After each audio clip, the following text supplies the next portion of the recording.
Kumari from the Department of Community Medicine, Arvindo Medical College, Indore. Today we are going to study chapter number 18, that is mental health. Now first we are starting with the first slide, which says about the characteristics of a mentally healthy person. So we'll enumerate one by one. First is he feels comfortable about himself and he feels secure and adequate. Second, he feels light towards other. He is able to meet the demands of life. He is able to think for himself and take his own decisions and sets goal for himself. Then what are the types of mental illness? So we'll enumerate one by one. First is your organic, then mental and behavioral disorders due to the psychoactive substance use, schizophrenia and the delusional disorders, the mood disorders, neurotic, stress-related and somatoform disorders, the behavioral syndromes, the disorders due to the personality and behavior and disorders of psychological development and behavior and emotional disorders, and last is what? Unspecified mental disorders. Now what can be the causes of mental illness or mental ill health? So first, the organic conditions, that is cerebral atherosclerosis, the neoplasms, the metabolic disorders, the neurological, endocrine and chronic diseases like TB, leprosy and epilepsy, etc. Second can be your social and psychological causes, that will include the combination of genetic and your environmental conditions. So example will be your worries, your stress, your tension, frustration, unhappy marriages, your broken homes, poverty and industrialization, urbanization, changing family structure, population mobility, economic insecurity, cruelty, etc. And last is what? Your heredity. That is, the child of two schizophrenic parents will be 40 times more likely to have schizophrenia. So again I am repeating, the causes can be organic, they can be social, psychological causes which will include the combination of genetic and environmental, and last is the heredity. Now what are the mental health services which are provided in our country? So first is your, again, the early diagnosis and treatment. Second is your rehabilitation, group and individual psychotherapy, mental health education, the use of modern psychoactive drugs and your aftercare services. Again I am repeating, please listen to it carefully. Early diagnosis and treatment, rehabilitation, your group and individual psychotherapy, your mental health education, the use of modern psychoactive drug and your aftercare services. Now what are the comprehensive mental health program constitute? So comprehensive mental health program in our country talks about the inpatient services when one will be admitted, your OPD services, your partial hospitalization, your emergency services, diagnostic services,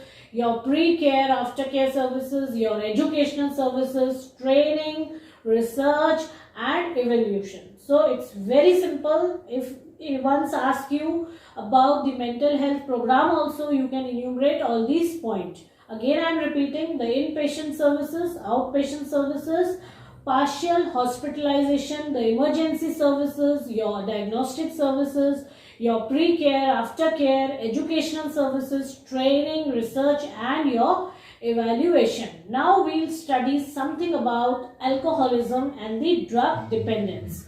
So what are your agent factors? Agent factors will include your alcohol, the opioids, the cannabinoids, the sedative, the cocaine, caffeine, hallucinogens, tobacco, volatile solvents and psychoactive substances. Now dependence producing drugs. Dependence producing drugs we have studied in the forensic also. That is, first is what to remember? ABC, amphetamines, barbiturates and cannabis, caffeine, heroin, LSD, alcohol, tobacco and volatile substances.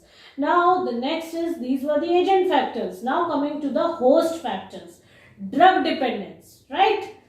Pleasure, desire to experiment, sense of adventure, wish for self-knowledge and desire to escape from some factors. That is, in the humans only all these things are found. So they consume drugs in order to have all these things. So these are only the host factors. Now what can be the symptoms of your drug addiction? So symptoms can be loss of interest in the sports and daily routine, your loss of appetite and body weight, unsteady gait and clumsy movements, reddening and puffiness of the eyes, unclear vision, slurring of speech, injection marks will be present in the body on and off, your nausea, vomiting, body pain, then you have drowsiness, sleepiness, always anxiety, depression, changing of the moods, depersonalization, impaired memory and concentration, and presence of needles, syringes and strange packets at your home. Now last is what? That is the environmental factors. Environmental factors will be what? Your unemployment, living away from the home, so they are engaged in all these things, your migration, your early exposure to drugs, then leaving the school early, broken homes, large urban environment, certain occupation, that is you are always in a tour, or drug production, then areas with higher rate of crimes and areas where the delinquency level is common. Now coming to the prevention of this drug addiction, right? So it is divided into three categories. First is your legal approach, second is your educational approach, and third is your community approach, right? So legal approach is what? What legal approach? You must have seen, it's written on the shop also and in certain packets also, that prohibition on the sale of tobacco, that is legal. Then restriction on the sale of cigarettes, that is also legal. Then prohibition of smoking, alcoholism in the public places, and mandatory public health education. And last but not the least, you must have, if you must have seen, warning is also written in certain types of cigarette packets that it is injurious to health. So these are all what? The legal approaches. Now coming to the educational approach, you have to conduct educational programs in the school. You have to conduct the public information campaigns for general public, and message should be conveyed or it should be clear to the audience. Last but not the least is the community approach, which is very important. That is the non-medicinal use of drugs. Okay, alternative activities should be there so that this drug abuse can be prevented. You should engage certain people in different kind of activities, okay, which will give them attraction of different types and they will not be engaged in these conditions. Last but not the least, that is the treatment. So identification of the drug addicts and their motivation for detoxication.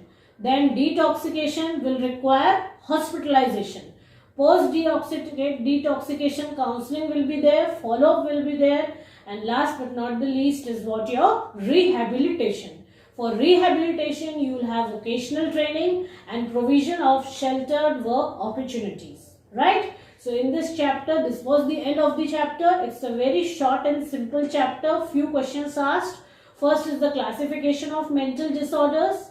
Then you are going to study something about drug addiction, and you are going to study the host factors, the agent factors, the environmental factors involved in it. And most important thing in this is what is the prevention of your, or what is the control of this drug addiction activities. So it can be legal approach, it can be your community approach, and it can be your educational approach. You have to focus all the 3 points. So I think it is quite enough for this chapter. Thank you. Have a good time.